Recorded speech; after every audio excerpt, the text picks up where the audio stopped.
harus ada nih sesuatu yang kita kerjakan yang mungkin itu bisa nanti menjadi tabungan ya amal jariah kita kelak. Anggotanya kurang lebih 3.000 orang. 3.000 orang itu pasti punya cerita masing-masing. Nah, ketika mereka diajak langsung main ke pondok, ketemu dengan orang-orang yang bisa dibilang yang menerima manfaat dari setiap program, ya akhirnya ikatan emosional itu terbangun dengan sendirinya. Kita mikirkan makan orang lain, sementara ya kita juga belum tentu hari ini makanannya ya aman atau bisa makan untuk besok dan seterusnya. Assalamualaikum warahmatullahi wabarakatuh. Kembali lagi di Sinopsis, di sebuah bincang-bincang yang inspiratif dan aplikatif bersama orang-orang yang memiliki pergerakan masif. Sekarang kita bersama Bang Lutfi. Bang Lutfi ini merupakan Komandan Paskas Indonesia. Nah, Bang Lutfi, gimana kabarnya? Alhamdulillah. Alhamdulillah, baik. Sehat ya? Masya Allah. Bang Lutfi, ini kan kita hari ini berbicara tentang Paskas ya. Nah, jadi boleh diceritakan Paskas itu sebenarnya apa sih, Bang? Oke, kalau Paskas itu sebenarnya bisa kita bilang komunitas ya, Bang. Nah, komunitas dengan singkatan sih, tulisan Paskas itu singkatan dari Pasukan Amal Soleh, yang mana kita memang mencoba merangkul orang-orang yang pengen punya ladang amal soleh, tentunya dengan program-program kebaikan atau program sosial, seperti itulah kurang lebih. Oh ya, nih Bang, boleh juga diceritakan nih Bang, gimana perjuangan terbentuknya Paskas ini pertama kalinya? Oke, kalau terbentuk di awal, kita sebenarnya justru programnya dulu yang duluan berjalan, dibandingkan kita memutuskan ini akan jadi atau akan dilanjutkan dengan nama komunitas apa. Jadi ya singkat cerita 2012 kami memulai sebuah program namanya Gerakan Infak Beras. Nah, saat itu bersama dengan Ustadz Luqmanul Hakim, terus ada beberapa orang juga yang perintisnya, ada Bang Fras, ada Ustadz Awal. Nah, sampailah 2015-2016 tadinya kan perkumpulannya kita pakai nama Gerakan Infak Beras. Tapi karena kita lihat kita ke depannya ini sepertinya programnya tidak hanya infak beras nih.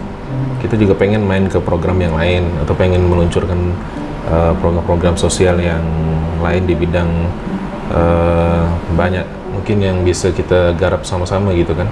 Nah, akhirnya kita putuskan kalau dulu itu Paskas hanya sebutan untuk relawannya, untuk orang-orangnya. Nah, saat ini kita coba dibalik nih, Paskas yang menjadi nama gerakan atau komunitasnya, sedangkan Gerakan Infak Beras nih jadi program daripada Paskas itu sendiri. Dan alhamdulillah sampai sekarang Paskas sendiri sudah punya program tidak hanya Gerakan Infak Beras, tapi sudah ada hadiah untuk muslimah, sudah ada program Jumat Bahagia, dan banyak program sosial lainnya. Seperti itu kurang lebih. Lalu ini kenapa sih harus Paskas? Nah, namanya segala macam pergerakan mengarah kepada infak beras segala macam. Apakah untuk gerakannya itu hanya fokus ke situ saja atau gimana tuh?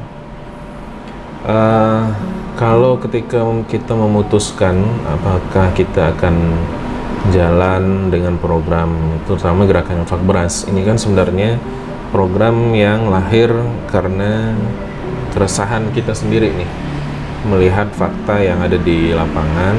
Ya, saat itu kami coba main ke pesantren-pesantren, panti asuhan di akhir 2012 itu. Kita lihat memang kondisi yang ada, bahkan itu menjadi kondisi umum sekarang, bahwa pesantren-pesantren dan juga panti asuhan itu bisa dibilang lumayan survive kalau untuk urusan makan. Nah, makanya waktu itu kita coba main lah, atau istilahnya bongkar dapurnya. Kita lihat, oh ternyata santri itu makanannya cuma seperti ini, berasnya ini beras yang tidak layak. Terus apalagi lah kita mau bicara lauk pauknya, itu pastinya ya seminimal mungkin gitu. Nah, ada yang hanya bertemankan makan nasi itu hanya bertemankan kecap sama ikan asin. Ada yang goreng telur judulnya, tapi dibagi satu telur itu bisa dibagi untuk 8 sampai 10 orang. Nah, seperti itulah kondisi itu yang akhirnya menggugah kepedulian kita untuk melahirkan sebuah program. Yang bisa dibilang lah saat itu kita langsung cetuskan karena kita lihat dari sekian banyak kebutuhan santri, kebutuhan anak-anak di panti asuhan, itu salah satu pengeluaran terbesar yang rutin dilakukan oleh pengurusnya atau pimpinan pondoknya adalah untuk urusan makan. Dan kalau bicara makan, kita pasti lihat apa yang paling pokoknya dulu nih. Nah, dalam hal ini kan ya kita pastinya sepakat yang paling pokok kalau ada urusan makan adalah berasnya atau nasinya. Kalau yang lain mungkin kita bisa sesuaikan budget gitu. Tapi beras ya harus beras, nasi ya harus nasi. Tidak bisa kita ganti dengan yang lain. Ya dari situ ya kita coba bergerak hanya dengan 4 orang sampailah akhirnya gerakan ini bisa diterima dan alhamdulillah kalau terhitung sampai dengan tahun ini 2022 berarti sudah kurang lebih 10 tahun kita jalan. Nah, Paskas itu memang kita tentukan dan kita putuskan untuk menjadi nama komunitas karena memang harus ada yang nantinya menaungi gerakan ini. Nah, kenapa kita kasih ataupun kita gunakan istilah pasukan amal soleh ya karena dari situ kita pengen bergerak atau menggarap amal soleh secara berjamaah. Artinya bukan berarti nama Paskas ini ketika kita pakai baju tulisan Paskas pasukan amal soleh maka secara tidak langsung mungkin kita menganggap kita yang paling banyak amal solehnya, tidak begitu. Tapi justru kita pakai baju itu justru kondisinya ya kita ready nih untuk menggarap amal soleh apapun. Nah, kami siap untuk membersamai, siap untuk membantu ya selama ada peluang amal soleh yang terbuka. Kurang lebih kayak begitu, Pak. Berarti untuk strong way-nya itu Paskas. Ya. Berarti infak beras inilah ya. Betul, karena dia berawal dari gerakan infak beras tadi. Kalau untuk strong way-nya pastinya kita ya, butuh ya sesuatu yang menjadi yang bisa dibilang pembeda kita dibandingkan hamba Allah yang lain. Kalaulah kita hanya mengandalkan selama ini untuk urusan ibadah, saya rasa pasti amat sangat kurang kualitas ibadahnya, apalagi kuantitasnya gitu kan. Kita tahu, kita sadar kita tidak bisa menghafal Quran, maksudnya belum kuat untuk menghafal Quran. Kita juga sholatnya mungkin ya diantara kita masih ada yang belang-belang, belum sholat tepat waktu. Nah, harus ada nih sesuatu yang kita kerjakan yang mungkin itu bisa nanti menjadi tabungan ya amal jariah kita kelak ketika dihisab yaumul akhir kan. Kita mencoba memenuhi kebutuhan makannya santri-santri dan anak yatim.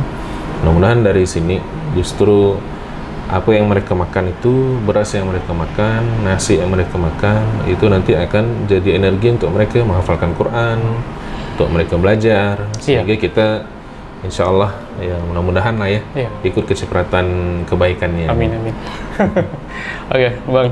Ini untuk kegiatan Paskas ini nih, ada apa aja nih, Bang? Karena yang kita jalankan yang ada program sosial, maka kita harus tahu siapa target dari program kita. Nah, otomatis kegiatan yang pertama dari teman-teman Paskas adalah survei ataupun keliling.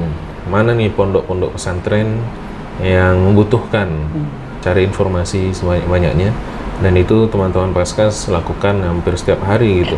Jadi sambil lihat informasi, terus mereka juga open kepada siapapun yang mungkin pengen kasih rekomendasi tempat ataupun orang yang perlu dibantu gitu kan. Nah, kemudian yang kedua ya kegiatannya adalah kegiatan funding. Nah, kegiatan funding ini adalah kegiatan kita mengumpulkan donasinya. Untuk mengumpulkan donasi maka kita perlu orang-orang baik yang akan kita salurkan sebagian hartanya tadi. Nah, disitulah yang kita nanti ada turunan kegiatan turunannya ya kita sosialisasi. Kita punya program ini Pak, kita punya program ini Bu, atau kita buka semacam stand booth di tempat-tempat keramaian, atau kita masuk ke majelis taklim, masuk ke sekolah-sekolah itu untuk edukasi dan sosialisasi program yang kita jalankan sekarang. Kemudian yang terakhir kan tadi sudah survei. Kemudian kedua kita masuk di kegiatan funding, baru yang terakhir adalah penyaluran. Nah, kita sudah tahu ini akan diberikan ke siapa nih yang akan jadi target programnya. Target program. Ya, betul. Orang-orang yang akan menerima manfaat dari program ini. Kemudian kita sudah dapat datanya, kita sudah kumpulkan uangnya. sudah kita siapkan dalam bentuk barang. Ada orang yang donasinya langsung dalam bentuk beras, ada juga yang dalam bentuk uang yang kita konversi menjadi beras gitu kan. Baru terakhir kita salurkan nih ke pondok-pondok yang tadi sudah kita survei dan kita sudah masukkan sebagai, kalau di istilah Paskas tuh, pondok mitra. Pondok mitra. Ya, jadi mereka yang akan bermitra dengan kita untuk menerima manfaat dari program-program yang kita jalankan. Baik, Bang Ompi. Ya. Untuk para pasukan amal soleh ini siapa-siapa orangnya? Ya, siapapun, mau yang dewasa, mau yang remaja atau anak-anak, ya selama dia mau bergabung, mau bergerak, ya insya Allah kita tetap rangkul menjadi keluarga besar Paskas. Karena ya contohnya di beberapa waktu yang lalu kita lihat ketika kita kunjungan silaturahim ke beberapa titik Paskas, ada titik Paskas itu yang didominasi sama ibu-ibu.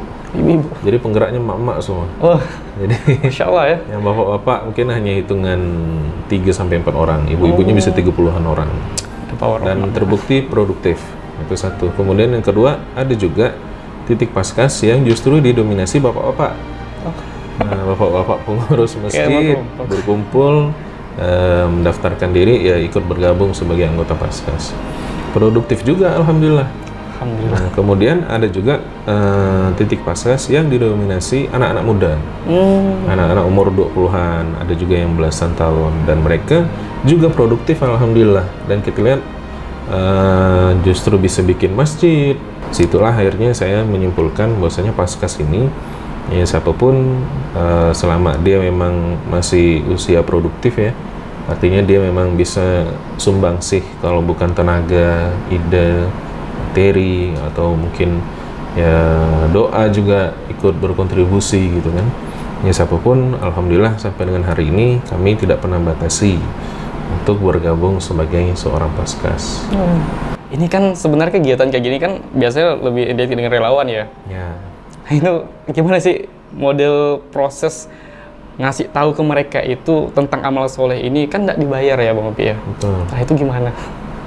Kita sejauh ini ataupun selama ini, sebelum kita mengajak seseorang itu untuk bergabung menjadi bagian dari Paskas, bagian dari program ataupun keluarga besar kita selalu memulai dengan mengajak mereka merasakan dulu experience ini, pengalaman langsung.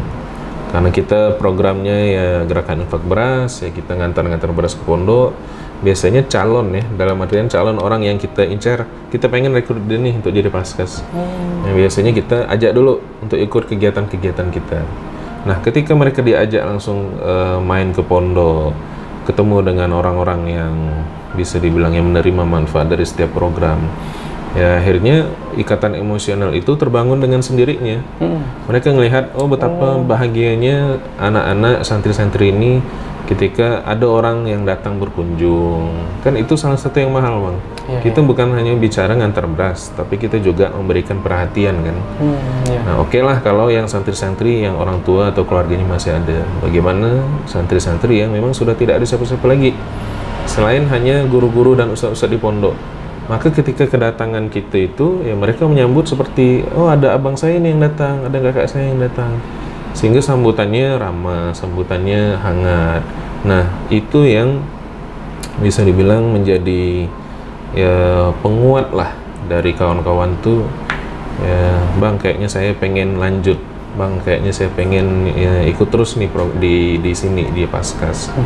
Dan itu juga yang selama ini kita jadikan trigger kalau misalnya ya semangat lagi turun-turunnya, ya motivasi sedang kering atau sedang surut-surutnya, maka ya wajah-wajah santri-santri itu ya momen-momen yang saat kita bersama mereka itulah yang kembali membangkitkan semangat-semangat kita untuk yuk jalan terus nih, jangan kita stop sampai di sini.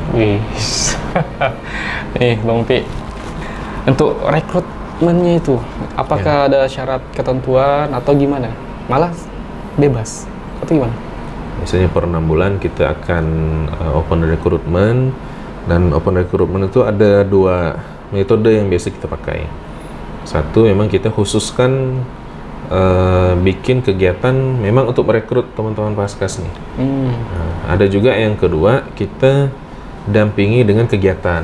Misalnya kita bikin kegiatan besar, kita bikin tablik akbar, atau kita bikin kegiatan yang masif lainnya. Nah itu diiringi tuh plus rekrutmen Paskas. Untuk di tahap awal kita pasti permudah siapapun yang pengen bergabung, tapi nantinya mereka akan terseleksi dengan sendirinya. Insya Allah, luar biasa Mas Odi. Ini Bang Ompi, ada nggak sih kisah unik di Paskas ini? Kisah unik? Oke, kalau cerita kita bisa berhari-hari ya. Karena ya Paskas itu sekarang kalau yang terdaftar di kami anggotanya kurang lebih 3.000 orang. 3.000 orang itu pasti punya cerita masing-masing. Nah, cuma ya saya coba ambil yang nggak umumnya lah. Ya, banyak teman-teman yang ngerasa ya ketika bergerak, ini kan judulnya kita nolong orang lain nih, kita membantu orang lain. Yang kita perjuangkan adalah justru kebutuhan orang lain. Padahal saya yakin dan kita tahu juga ya kita sesama penggerak ini juga bukan berarti tidak ada masalah dalam hidupnya gitu. Nah, kita mikirkan makan orang lain, sementara ya kita juga belum tentu hari ini makanannya ya aman atau bisa makan untuk besok dan seterusnya. Ya kita lihat banyak teman-teman yang merasakan lewat wasilah menolong santri, menolong ya memperjuangkan makannya anak yatim, sehingga pelan-pelan ya Allah mulai kasih solusi untuk masalah yang mereka saat ini sedang hadapi gitu. Mulai dari masalah keluarga, ada yang istilahnya tadinya dengan suami hubungan suami istrinya ya kurang harmonis lah. Ya mungkin karena pekerjaan atau banyak faktor tentunya. Tapi ketika turun sama-sama aktif di Paskas, sehingga itu menjadi proses mereka menurunkan egonya masing-masing. Akhirnya sekarang justru makin harmonis, makin sakinah mawaddah warahmah. Iya betul. Nah, ada juga teman-teman yang ya kalau bicara keluarga, ada yang belum dapat keturunan, sudah sekian tahun menikah belum dikaruniai anak. Nah ternyata lewat wasilah memperjuangkan mikirkan nasib anak orang lain, ternyata Allah kasih juga hadiah ataupun amanah terbaiknya.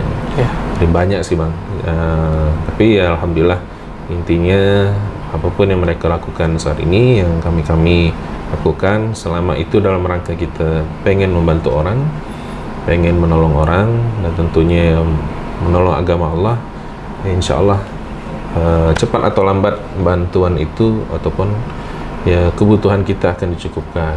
Amin. Salah kita akan dibukakan pintu keluarnya. Ya, seperti itulah. Ya, Bang Ompi, Masya Allah luar biasa Bang Ompi. Ini Bang Ompi, apa yang pengen disampaikan Bang Ompi untuk Paskas yang saat ini sedang bergerak di seluruh Indonesia? Oke, kalau untuk teman-teman Paskas, ya pastinya kita bergerak yang namanya amal soleh Bang ya. Kemudian kita juga ya, sebagian besar bisa dibilang relawan, artinya mereka tak bergaji, mereka tidak ada di terima apapun istilahnya, walaupun sudah banyak menghabiskan waktu di sini. Maka yang paling penting di sini adalah kita menjaga niat yang harus dijaga dari ketika akan memulai, kemudian ketika sedang mengerjakan, sampailah ketika selesai kita mengerjakan setiap amal soleh. Jadi dia harus dijaga niat itu dari awal saat mengerjakan, kemudian terakhir ketika kerjaannya sudah selesai. Karena ini yang menjadi sumber masalah juga. Ketika niatnya sudah bergeser, mungkin waktu mau mulai, contoh saya mau antar beras ini, niatnya bagus nih, oh pengen ketemu santri segala macamnya. Ketika lagi proses, ternyata berubah. Kenapa? Karena mungkin ada orang-orang yang saya pengen dapatkan perhatian khusus dari dia gitu kan. Mungkin ada orang-orang figur-figur tertentu, sehingga kita tiba-tiba rajin di depan beliau, atau kita ya mungkin kasarnya cari perhatian, kan sudah bergeser niatnya tuh. Niatnya sudah bergeser. Nah, kalaupun kita sudah lolos sebelumnya, saat mengerjakan juga selamat, ya belum tentu ketika sudah selesai kita masih terjaga niatnya. Maka diingatkan lagi ya, sama-sama jaga niat, luruskan niatnya, bersihkan hatinya, karena itulah kunci nanti insya Allah kita terhindar dari potensi-potensi penyakit hati, potensi untuk merasa oh kitalah yang berbuat nih, padahal kan kita hanya jembatan kan.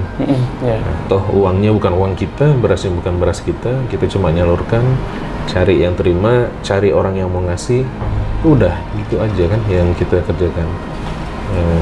Ya insya Allah kalau niatnya sudah terjaga dari awal, saat mengerjakan dan juga di akhir, antum tetap jaga niatnya, ya, ditutup dengan ya kita minta semoga amal soleh ini diterima Allah. Saya yakin insya Allah itu akan menjadi amal soleh yang tercatat sempurna gitu di sisi Allah, insya Allah. Masya Allah, luar biasa. Nah, itu dia sinopsis dari apa yang sudah dijalankan oleh Bang Lutfi atau Bang Kompi ya sapaannya. Nah, Masya Allah, dengan gerakan Paskas, semoga bisa menginspirasi dan Amin, amin. bisa teman-teman ikuti. Semoga bermanfaat. Jangan lupa like, komen, dan share. Sampai ketemu besok di sinopsis berikutnya. Akhir kata, wassalamualaikum warahmatullahi wabarakatuh.